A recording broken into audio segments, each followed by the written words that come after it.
2021-22ನೇ ಸಾಲಿನ 10ನೇ ತರಗತಿಯ ಮುಖ್ಯ ಪರೀಕ್ಷೆಗೆ ಸಂಬಂಧಿಸಿದ ಅಧಿಕೃತ ಮಾದರಿ ಪ್ರಶ್ನೆ ಪತ್ರಿಕೆಗಳನ್ನು ಕರ್ನಾಟಕ ಪ್ರೌಢಶಿಕ್ಷಣ ಪರೀಕ್ಷಾ ಮಂಡಳಿಯು ಪ್ರಕಟಿಸಿದೆ.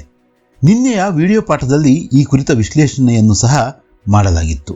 ಆದರೆ ಎಲ್ಲ ಪ್ರಶ್ನೆಗಳಿಗೆ ಉತ್ತರಿಸಲಾಗಿರಲಿಲ್ಲ. ಒಂದೆಡೆಯಿಂದ ಎಲ್ಲ ಪ್ರಶ್ನೆಗಳಿಗೂ ಉತ್ತರಿಸುವ ಪ್ರಯತ್ನದ ಮೊದಲ ವಿಡಿಯೋ ಇದು. ಒಟ್ಟು 2 ಭಾಗಗಳಲ್ಲಿ ಎಲ್ಲ ಪ್ರಶ್ನೆಗಳನ್ನು ಉತ್ತರಿಸೋಣ. ತಪ್ಪದೆ ವಿಡಿಯೋವನ್ನು ಸಂಪೂರ್ಣವಾಗಿ ನೋಡಿ ಅಗತ್ಯ ಲಾಭ ಪಡೆದು ನಾಳೆಯ ಪರೀಕ್ಷೆಯಲ್ಲಿ ಉತ್ತಮ ಅಂಕ ಪಡೆಯಲು ಪ್ರಯತ್ನಿಸಿ. ಒಟ್ಟು 44 ಅಂಕಗಳಿಗೆ ಇಲ್ಲಿ ಉತ್ತರಿಸಲಾಗಿದೆ. ತಪ್ಪದೆ ವಿಡಿಯೋವನ್ನು ಲೈಕ್ ಮಾಡಿ, ಚಾನೆಲನ್ನು ಸಬ್ಸ್ಕ್ರೈಬ್ ಮಾಡಿಕೊಳ್ಳಿ.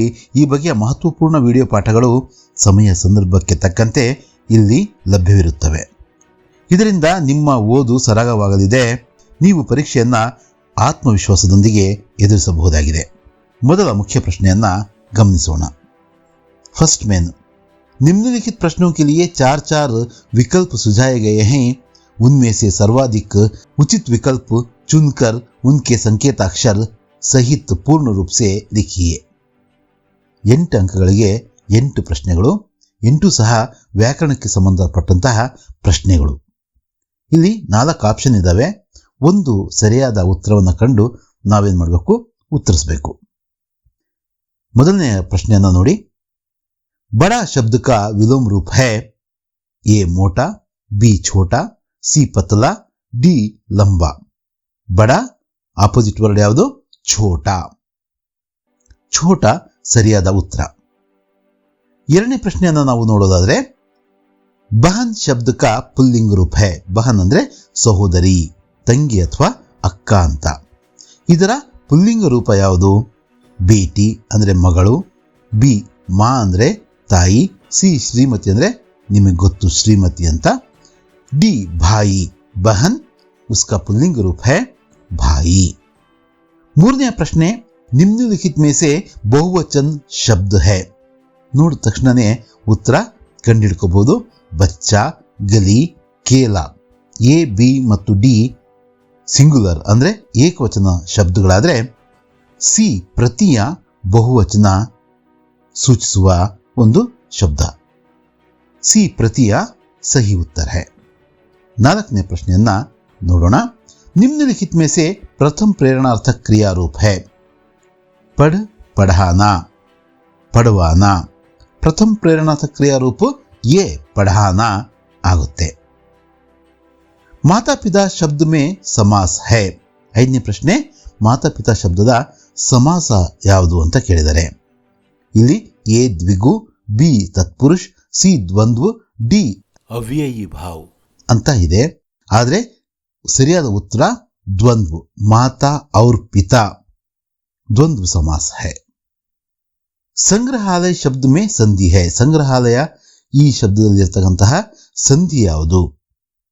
ಎ ದೀರ್ಘ ಸಂಧಿ ಇದೆ. ಸಂಗ್ರಹ ಪ್ಲಸ್ ಆಲಯ, ಸಂಗ್ರಹಾಲಯ ದೀರ್ಘ ಸಂಧಿ. ನಾವು ಕನ್ನಡದಲ್ಲಿ ಸವರ್ಣ ದೀರ್ಘ ಸಂಧಿ ಅಂತ ಕರಿತೀವಲ್ಲ ಅದು.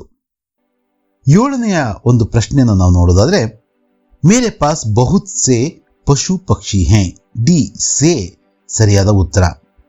ಈ ಇದರಲ್ಲಿರ್ತಕ್ಕಂತಹ ಸರಿಯಾದ ಕಾರಕ ಶಬ್ದ ಯಾವ್ದು ಬರೀಬೇಕು ನಾವು? ಸೇ.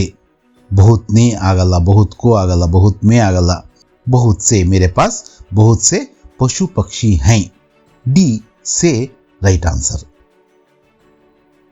अध्यापक कहानी सुनाते हैं. वाक्य में प्रयुक्त विराम चिन्ह है प्रश्नवाचक ಇಲ್ಲ ಅಲ್ಲಿ.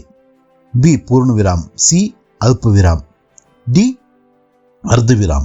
ಯಾವುದಿದೆ? ಪೂರ್ಣ ವಿರಾಮ ಇದೆ. ಅಧ್ಯಾಪಕರು ಕಥೆಯನ್ನ ಹೇಳುತ್ತಾರೆ ಅಥವಾ ಕೇಳಿಸುತ್ತಿದ್ದಾರೆ ಅಂತ ಆದ್ಮೇಲೆ ನಾವೇನಿಡ್ತೀವಿ? ಸ್ಟಾಪ್ ಇಡ್ತೀವಿ. ಅದನ್ನೇ ಇಲ್ಲಿ ನಾವು ಗುರುತಿಸಿ ಬರಿಬೇಕು. ಎರಡನೇ ಮೇನನ್ನ ನಾವು ನೋಡೋದಾದ್ರೆ, निम्नलिखित प्रथम 2 शब्दों के संबंध के अनुरूप तीसरे शब्द का संबंधित शब्द लिखिए. ಇಲ್ಲಿ 2 ಪದಗಳಿದಾವೆ, ಒಂದಕ್ಕೊಂದು ಅನುರೂಪತೆಯನ್ನು ಹೊಂದಿದಾವೆ. ಹಾಗೆಯೇ ನಾವು 3ನೇ ಪದಕ್ಕೆ ಸಂಬಂಧಿಸಿದ ಅನುರೂಪವಾದಂತಹ ಪದವನ್ನು ನಾವು ಬರೀಬೇಕು. ಗಿಲ್ಲು ಕಿ ಪ್ರಿಯಲತಾ ಸೋಂಜುಹಿ ಅಂದ್ರೆ ಗಿಲ್ಲುವಿನ ಪ್ರಿಯವಾದಂತಹ ಒಂದು ಬಳ್ಳಿ. ಸೋಂಜುಹಿ ಬಳ್ಳಿ ಅಂದ್ರೆ ಅದು ತುಂಬಾ ಪ್ರಿಯವಾಗಿತ್ತು. ಹಾಗೆ ಅದಕ್ಕೆ ಪ್ರಿಯವಾದ ಆಹಾರ, ಖಾದ್ಯ ಯಾವುದು? ಕಾಜು. ನಿಮಗೆ ಗೊತ್ತಿರೋ ಹಾಗೆ ಕಾಜು. 10ನೇ ಪ್ರಶ್ನೆಯನ್ನು ನೋಡೋದಾದ್ರೆ ಸ್ಥಾನೀಯ ಠೇಕೆದಾರ್, ಸ್ಥಳೀಯ ಕಾಂಟ್ರಾಕ್ಟರ್, ಗುತ್ತಿಗೆದಾರರು ಯಾರು? ಅಹಮದ್ ಜಲಾಲುದ್ದೀನ್.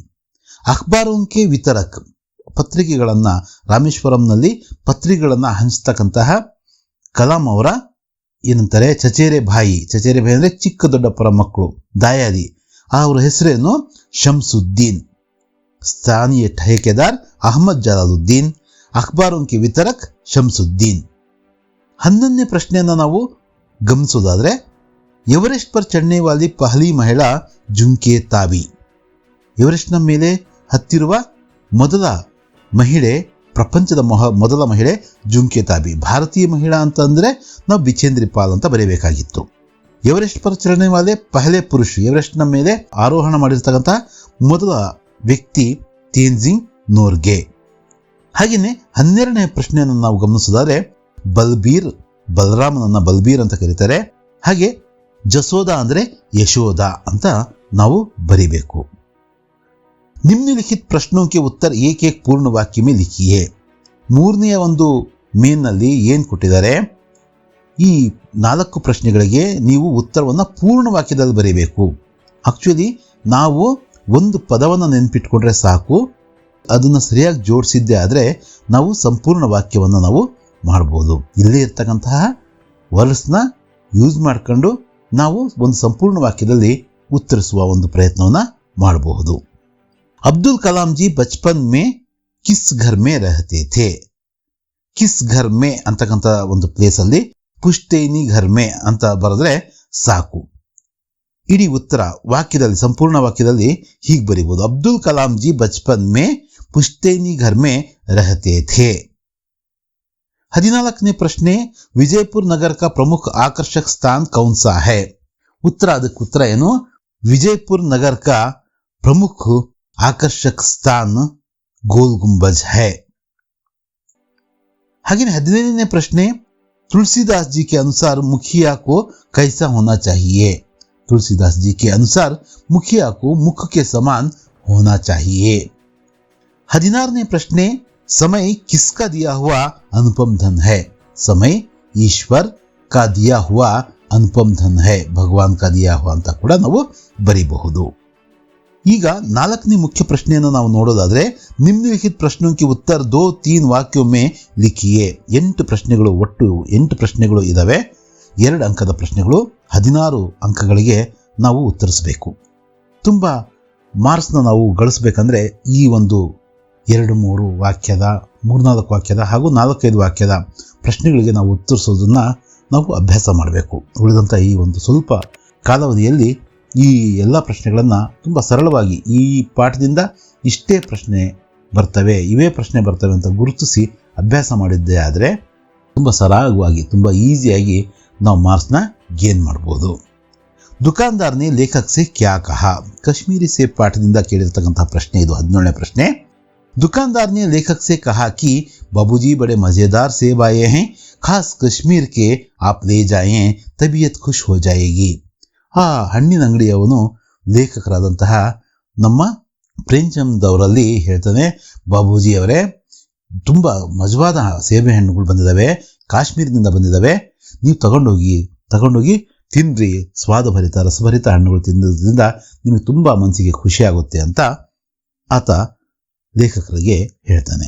18ನೇ ಪ್ರಶ್ನೆಯನ್ನು ನೋಡೋದಾದ್ರೆ ವರ್ಮಾಜಿಕೋ ಅಂದರೆ ಮಹಾದೇವಿ ವರ್ಮಾಜಿಕೋ ಚೌಂಕಾನೆ ಕೆ ಲಿಯೆ ಗಿಲ್ಲು ಕಹಾ ಕಹಾ ಚಿಪ್ ಜಾತಾ ಥಾ. ಮಹಾದೇವಿ ವರ್ಮಾ ಅವರಿಗೆ ಚಕಿತಗೊಳಿಸೋದಕ್ಕೋಸ್ಕರ, ಅಚ್ಚರಿಗೊಳಿಸೋದಕ್ಕೋಸ್ಕರ ಗಿಲ್ಲು ಅಂದರೆ ಆ ಅಳಿಲಿನ ಮರಿ ಎಲ್ಲೆಲ್ಲಿ ಅಡಗಿ ಕೂರ್ತಾ ಇತ್ತು ಅನ್ನೋದನ್ನು ನಾವು ನೆನ್ಪಿಟ್ಕೊಂಡು ಬರೀಬೇಕು. महादेवी वर्मा जी को चौंकाने के लिए गिल्लू कभी फूलदान के फूलों में, पर्दों की चुन्नट में, तो कभी सोन जूही की पत्तियों में छुप जाता था. ಅಂದರೆ ವರ್ಮಾಜಿ ಅವರನ್ನ ಅಚ್ಚರಿಗೊಳಿಸೋದಕ್ಕೋಸ್ಕರ, ಗಾಬರಿಗೊಳಿಸೋದಕ್ಕೋಸ್ಕರ ಏನು ಮಾಡ್ತಾ ಇತ್ತು, ಅದು ಯಾವಾಗಾದರೂ ಆ ಹೂವಿನ ಆ ಕುಂಡದ ಹೂಗಳಲ್ಲಿ ಮತ್ತು ಮನೇಲಿ ಹಾಕಿರ್ತಕ್ಕಂಥ, ಬಾಗಿಲಿಗೆ ಹಾಕಿರ್ತಕ್ಕಂಥ ಪರದೆಯ ಆ ನೆರಿಗೆಗಳಲ್ಲಿ, ಚುನ್ನಟ್ ಅಂದರೆ ಆ ನೆರಿಗೆಗಳಲ್ಲಿ, ಮತ್ತು ಅದೇ ಆ ಬಳ್ಳಿ ಇತ್ತಲ್ಲ, ಸೋಂಜುಹಿಯ ಬಳ್ಳಿ, ಅದರ ಎಲೆಗಳ ಅಡಿಯಲ್ಲಿ ಎಲ್ಲೋ ಅಡಗಿ ಕೂತ್ಕೊಂಡು ಲೇಖಕಿಯ ಒಂದು ಅಚ್ಚರಿಗೆ ಅಥವಾ ಗಾಬರಿಗೆ ಕಾರಣವಾಗ್ತಾ ಇತ್ತು. 19ನೇ ಪ್ರಶ್ನೆಯನ್ನು ನೋಡೋದಾದ್ರೆ, ಕೃಷ್ಣ ಬಲರಾಮ್ ಕೆ ಸಾಥ್ ಖೇಲ್ನೆ ಕ್ಯೂ ನಹಿ ಜಾನಾ ಚಾಹತಾ. ಯಾಕೆ ಕೃಷ್ಣನಿಗೆ ಅಣ್ಣ ಬಲರಾಮ್ ಜೊತೆಗೆ ಆಡೋದಕ್ಕೆ ಇಷ್ಟ ಇಲ್ಲ ಅನ್ನೋದು ಪ್ರಶ್ನೆ. ಬಲರಾಮ್ ಕೃಷ್ಣ ಕೋ ಯಹ ಕಹಕರ್ छेड़ता है कि तुम्हें तो मोल लिया गया है, तुम्हें यशोदा ने कब जन्म दिया. वह बार बार पूछता है कि कौन है तुम्हारी माता और कौन है तुम्हारे पिता. इसी कारण कृष्ण बलराम के साथ खेलने नहीं जाना चाहता. ಬಲರಾಮ ಕೃಷ್ಣನನ್ನ ಪದೇ ಪದೇ ಗೆಳೆಯರ ಮುಂದೆ ಏನಂತ ಛೇಡಿಸ್ತಾ ಇದ್ದ, ನೀನು ಯಾರ ಮಗನೋ ಏನೋ, ನಿನ್ನನ್ನು ಕೊಂಡ್ಕೊಂಡು ತಂದಿದ್ದಾರೆ, ನನ್ನ ತಾಯಿ ಯಶೋದೆ ನಿನ್ನ ಯಾವಾಗ ಜನ್ಮ ಕೊಟ್ಟಿದ್ದು, ನಿನ್ನ ತಂದೆ ಯಾರು, ನಿನ್ನ ತಾಯಿ ಯಾರು ಅಂತ ಛೇಡಿಸ್ತಾ ಇದ್ದ. ಇದೇ ಕಾರಣಕ್ಕೆ ಕೃಷ್ಣನಿಗೆ ಬಲರಾಮ ಮತ್ತು ಆತನ ಫ್ರೆಂಡ್ಸ್ನ ಜೊತೆಗೆ ಆಡೋದಕ್ಕೆ ಇಷ್ಟ ಇರಲಿಲ್ಲ. 20ನೇ ಪ್ರಶ್ನೆ ಇಂಟರ್ನೆಟ್ ಕ್ರಾಂತಿಯಿಂದ ಕೇಳಿರ್ತಕ್ಕಂಥ ಪ್ರಶ್ನೆ. ಈ ಗವರ್ನೆನ್ಸೇ ಕ್ಯಾ ಲಾಭ ಹೈ. ಈ ಗವರ್ನೆನ್ಸ್, ಈ ಪ್ರಶಾಸನ ಅಂತ ಕರಿತೀವಲ್ಲ, ಅದರಿಂದ ಆಗ್ತಕ್ಕಂತಹ ಲಾಭಗಳೇನು? ಈ गवर्नेंस से कई लाभ हैं. ये गवर्नेंस नागरिकों के लिए सुगमता प्रदान करती है.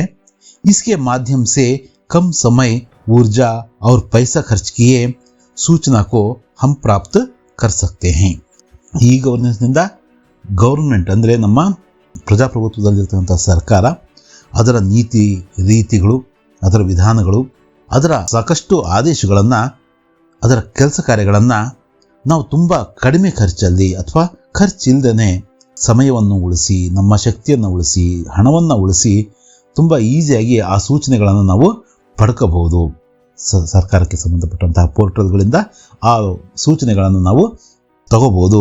ಇದು ಈ ಗವರ್ನೆನ್ಸ್ನಿಂದ ಆಗಬಹುದಾದಂತಹ ಲಾಭಗಳು. 21ನೇ ಪ್ರಶ್ನೆ ನೋಡ್ರಿ. ಬಿಚೇಂದ್ರಿ ಕಾ ಬಚ್ಪನ್ ಕೈಸೆ ಬೀತಾ. ಬಿಚೇಂದ್ರಿ ಪಾಲ್, ಅದೇ ಮಹಿಳಾ ಕಿ ಸಾಹಸಗಾಥಾ ಪಾಠದ ಪ್ರಶ್ನೆ ಇದು. ಬಿಚೇಂದ್ರಿಯವರ ಬಾಲ್ಯ ಹೇಗೆ ಕಳೀತು ಅಂತ, ತುಂಬ ಕಷ್ಟದಿಂದ ಕಳೀತಲ್ವಾ, ಅದನ್ನು ಇಲ್ಲಿ ಬರಿಬೇಕು. ಬಿಚೇಂದ್ರಿ ಕೋ ಸ್ಕೂಲ್ ಜಾನೆ ಕೆ ಲಿಯೆ ರೋಜ್ 5 ಕಿಲೋಮೀಟರ್ ಪೈದಲ್ ಚಲ್ಕರ್ ಜಾನಾ ಥಾ. ಬಿಚೇಂದ್ರಿ ಅವರು ತಮ್ಮ ಸ್ಕೂಲಿಗೆ ಹೋಗಬೇಕಾದ್ರೆ ಅವ್ರೇನು ಮಾಡಬೇಕಾಗಿತ್ತು, 5 ಕಿಲೋಮೀಟರ್ ಅಷ್ಟು ನಡ್ಕೊಂಡು ಹೋಗಿ ನಡ್ಕೊಂಡು ಬರಬೇಕಾಗಿತ್ತು. उन्होंने सिलाई का काम सीख लिया था. सिलाई से आने वाले पैसों से उन्होंने पढ़ाई का खर्च उठा रही थी. ಅಂದರೆ ಇದು ಬಾಲ್ಯ ಅಲ್ಲ, ಸ್ವಲ್ಪ ಯೌವನಕ್ಕೆ ಬಂದಾಗ ಅವ್ರೇನು ಮಾಡಿದ್ರು, ಟೈಲರಿಂಗ್ ಕಲ್ತಿದ್ರು. ಟೈಲರಿಂಗ್ ಕಲಿತು ಅದರಿಂದ ಬಂದಿರತಕ್ಕಂಥ ಹಣದಿಂದ ತಮ್ಮ ಓದಿನ ಖರ್ಚಿಗೆ ಬೇಕಾದಂತಹ ಹಣವನ್ನು ಹೊಂದಿಸ್ಕೊಳ್ತಾ ಇದ್ರು. ಸಮಯದ ಸದುಪಯೋಗ ಕೈಸೆ ಕರ್ನಾ ಚಾಹಿಯೆ. ಸಮಯದ ಸದುಪಯೋಗವನ್ನು ಹೇಗೆ ಮಾಡ್ಕೋಬೇಕು? ಈಗ ನಿಮಗೆ ತುಂಬ ಮಹತ್ವಪೂರ್ಣವಾದಂಥ ಪ್ರಶ್ನೆ ಇದು. ತುಂಬ ಕಡಿಮೆ ಕಾಲಾವಧಿ ಇದೆ, ತುಂಬ ಕಡಿಮೆ ದಿನಗಳು ಉಳಿದಿದ್ದಾವೆ ನಾಳೆ ಎಕ್ಸಾಮ್ಗೆ. ಈಗ ನೀವು ಈ ಸಮಯವನ್ನು, ಈ ಕ್ರೂಷಿಯಲ್ ಟೈಮ್ನ ಹೇಗೆ ಮ್ಯಾನೇಜ್ ಮಾಡ್ತೀರಾ? ಹೇಗೆ ತುಂಬ ರಾತ್ರಿ ಹಗಲು ಓದೋದು ಮುಖ್ಯ ಅಲ್ಲ, ಏನು ಓದಬೇಕು, ಎಷ್ಟು ಓದಬೇಕು, ಹೇಗೆ ಓದಬೇಕು ಅಂತಕ್ಕಂಥದ್ದು ಮುಖ್ಯ. ಅದನ್ನು ಹೇಗೆ ಮೇಂಟೈನ್ ಮಾಡ್ತೀರ ಅನ್ನೋದೇ ನಿಮ್ಮ ನಾಳೆಯ ಪರೀಕ್ಷೆನ ನೀವು ಹೇಗೆ ಎದುರಿಸ್ತೀರ ಅನ್ನೋದು ಡಿಪೆಂಡ್ ಆಗಿರುತ್ತೆ. 22ನೇ ಪ್ರಶ್ನೆ ಇದೇ ಮಾತನ್ನು ಕೇಳ್ತಾ ಇದೆ, ಯಾಕೆ ನಾವು ಸಮಯವನ್ನು ಸದುಪಯೋಗ ಮಾಡ್ಕೋಬೇಕು ಅಂತ. ಹಮೇ ಆಲಸ್ ಕೋ ಛೋಡ್ನಾ ಹೈ, ಆಜ್ ಕಾ ಕಾಮ್ ಆಜ್ ಹಿ ಕರ್ನಾ ಹೈ और उसको कल पर नहीं छोड़ना चाहिए, क्योंकि एक बार जो समय खो देते हैं वह उसे दोबारा नहीं पा सकता. ನಾವು ಒಂದ್ಸಲ ಸಮಯವನ್ನು ನಾವು ಕಳ್ಕೊಂಡಿದ್ದೆ ಆದರೆ ಮತ್ತೆ ಅದು ನಮಗೆ ಸಿಗೋಲ್ಲ. ನಾವು ನಮ್ಮಲ್ಲಿ ನಮಗೆ ಗೊತ್ತಿಲ್ಲದೆ ಬಂದು ಸೇರಿಕೊಂಡಿರ್ತಕ್ಕಂಥ ಅಲ್ಪ ಸ್ವಲ್ಪ ಸೋಮಾರಿತನ ಇದ್ದರೆ ಅದನ್ನು ಈ ಕಾಲಾವಧಿಗೆ ಬಿಡಬೇಕು. ಎಂದಿಗೂ ಬಿಡೋದು ಒಳ್ಳೆಯದು. ಮತ್ತು ಇವತ್ತಿನ ಕೆಲಸ ಇವತ್ತೇ ಮಾಡಬೇಕು. ಇವತ್ತು ನೀವೇನು ಟೈಮ್ ಟೇಬಲ್ ಹಾಕ್ಕೊಂಡಿರ್ತೀರೋ, ನಾವು ಹೀಗೆ ಓದೋಣ, ಇಷ್ಟು ಮಾರ್ಕ್ಸ್ ತೆಗಿಯೋಣ, ನಿಮ್ಮ ಗುರಿ ಕಡೆಗೆ ನೀವು ಸಾಕ್ತಕ್ಕಂಥ ಹೆಜ್ಜೆ ಹಾಕ್ತಕ್ಕಂಥ ದಾರಿ ಸ್ವಲ್ಪ ಬಿರುಸು ಮಾಡ್ಕೋಬೇಕು ಆ ಹೆಜ್ಜೆಗಳನ್ನು. ಇಂಥ ಸಂದರ್ಭದಲ್ಲಿ ಯಾವುದೇ ಕೆಲಸವನ್ನು ನಾಳೆ ಮಾಡೋಣ ಬಿಡು, ಇನ್ನೊಂದು ದಿನ ಮಾಡೋಣ ಬಿಡು ಅಂತ ಪೋಸ್ಟ್ಪೋನ್ ಮಾಡೋದಲ್ಲ, ಅಂದಿನ ಕೆಲಸ ಅಂದೇ ಮಾಡಬೇಕು ಅಂತ ಇಲ್ಲಿ ಹೇಳಿ ಬರಿಬೇಕು.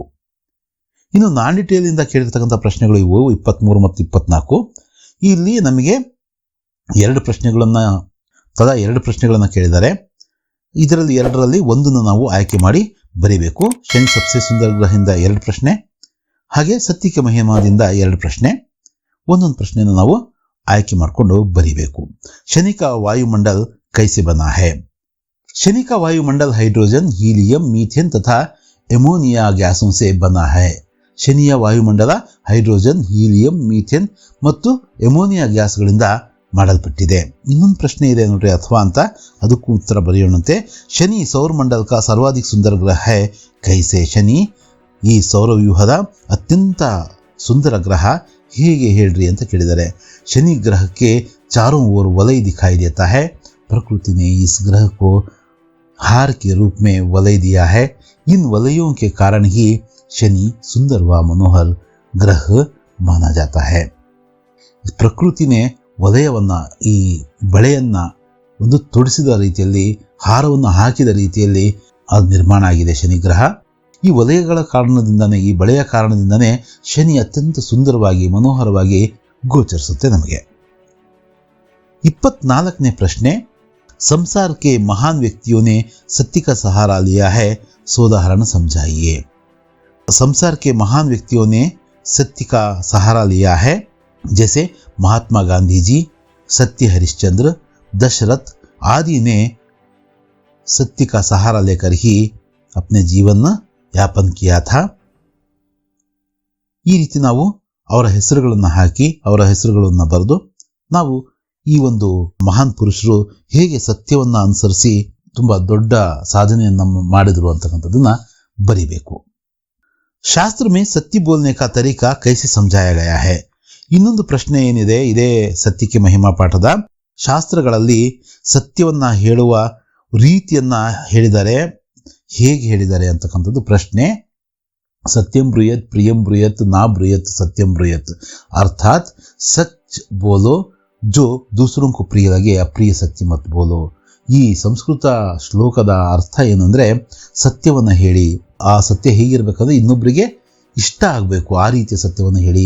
ಅಪ್ರಿಯವಾದಂಥ ಸತ್ಯ ಅಂದ್ರೆ ಇನ್ನೊಬ್ಬರಿಗೆ ಅಣಕಿಸ್ತಕ್ಕಂಥ, ಛೇಡಿಸ್ತಕ್ಕಂಥ ಸತ್ಯವನ್ನ ಹೇಳ್ಬೇಡಿ. ಅಂದ್ರೆ ಸ್ವಲ್ಪ ಕಣ್ ಕಾಳದೆ ಇರತಕ್ಕಂಥವ್ರಿಗೆ ಅಂಧ ಅಂತನೋ, ಕುರುಡ ಅಂತನೋ, ಸ್ವಲ್ಪ ಕಾಲಿದಾಗಿರ್ತಕ್ಕಂಥವ್ರಿಗೆ ಈ ಥರ ಅಣಗಿಸಿ ಮಾತಾಡ್ತೀವಲ್ಲ, ಈ ಒಂದು ಮಾತು ಆಡೋದು ಸತ್ಯ ಅಲ್ಲ. ಸತ್ಯ ಹೇಗಿರ್ಬೇಕಪ್ಪ ಅಂದರೆ ಕೇಳೋರಿಗೆ ಅದು ಪ್ರಿಯವಾಗಿರಬೇಕು. ಅಪ್ರಿಯವಾದಂಥ ಸತ್ಯವನ್ನು ಹೇಳಬೇಡಿ ಅಂತ ನಮ್ಮ ಶಾಸ್ತ್ರಗಳಲ್ಲಿ ಹೇಳಲಾಗಿದೆ. ಅದನ್ನು ನಾವಿಲ್ಲಿ ಬರೀಬೇಕು. 5ನೇ ಮುಖ್ಯ ಪ್ರಶ್ನೆ ಏನಿದೆ, 3-4 ವಾಕ್ಯಗಳಲ್ಲಿ ಬರೀರಿ ಅಂತ ಇದೆ. ಈ ಥರದ 9 ಪ್ರಶ್ನೆಗಳನ್ನು ಇಲ್ಲಿ ನಿಮ್ಮ ಪ್ರಶ್ನೆ ಪತ್ರಿಕೆಗಳಲ್ಲಿ ಕೇಳಲಾಗುತ್ತೆ.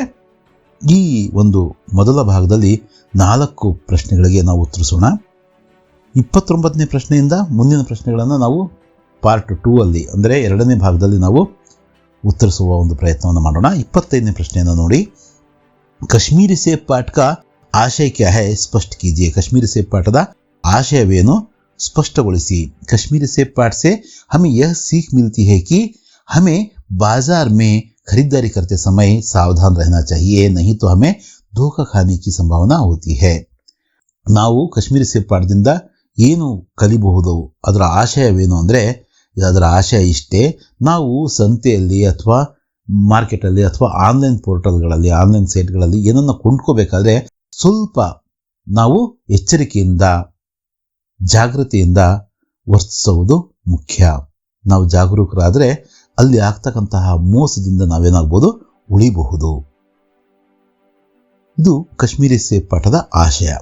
26ನೇ ಪ್ರಶ್ನೆ ಏನು, ದಿನಕರ್ ಜಿ ಕೆ ಅನುಸಾರ ಮಾನವ ಕಾ ಸಹಿ ಪರಿಚಯ ಕ್ಯಾ ಹೈ. ದಿನಕರ್ ಜಿ ಅವರು, ರಾಮಧಾರಿ ಸಿಂಹ ದಿನಕರ್ ಜಿ ಅವರು ಅಭಿನವ ಮನುಷ್ಯ ಪದ್ಯದಲ್ಲಿ ಮನುಷ್ಯನ ನಿಜವಾದ ಪರಿಚಯ ಅಂದರೆ ಹೇಗಿರಬೇಕು ಅಂತ ಹೇಳಿದಾರಲ್ವಾ, ಅದನ್ನ ಇಲ್ಲಿ ಬರೀಬೇಕು. ದಿನಕರ್ ಜಿ ಕೆ ಅನುಸಾರ ಮಾನವ जितनी भी भौतिक प्रगति प्राप्त कर ले, यह उसका सही परिचय नहीं है.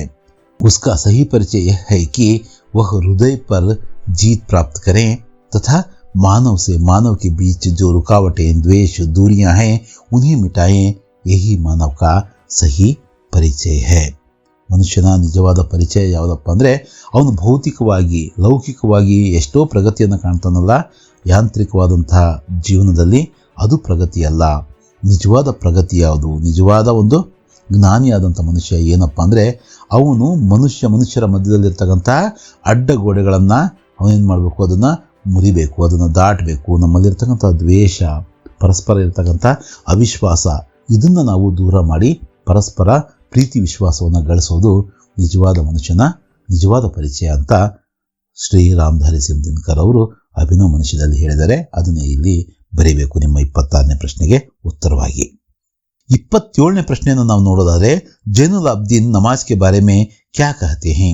ಜೈನುಲ್ ಅಬ್ದೀನ್ ಅವರು ಕಲಾಂಜಿ ಅವರ ತಂದೆ. ಅವರು ನಮಾಜ್ ಅಥವಾ ಪ್ರಾರ್ಥನೆ ಬಗ್ಗೆ ಏನು ಹೇಳಿದ್ದಾರೆ ಅದನ್ನು ಇಲ್ಲಿ ಬರೀಬೇಕು. ಜೈನುಲ್ ಅಬ್ದೀನ್ नमाज के बारे में कहते हैं कि जब हम नमाज पढ़ते हैं तो हम अपने शरीर से ब्रह्मांड का एक हिस्सा बन जाते हैं जिसमें धन, आयु, जाति तथा धर्म का कोई भेदभाव नहीं रहता.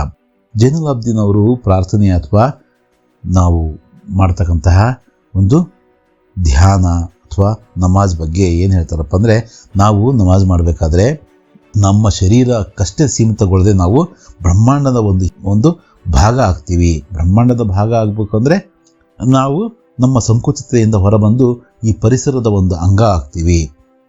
ಹಾಗೆಯೇ ಅದರಲ್ಲಿ ಹಾಗಾದಾಗ ನಾವು ಈ ಬ್ರಹ್ಮಾಂಡದ ಒಂದು ಪಾರ್ಟ್ ಆದಾಗ ನಮ್ಮಲ್ಲಿರ್ತಕ್ಕಂಥ ಅಂತಸ್ತು, ವಯಸ್ಸು, ನಮ್ಮ ಜಾತಿ, ನಮ್ಮ ಮತ, ಧರ್ಮ, ಪಂಥ, ಭಾಷೆ ಇವುಗಳಂತಹ ಈ ಭೇದ ಭಾವಗಳಿಂದ ನಾವು ಹೊರಬರ್ತೀವಿ.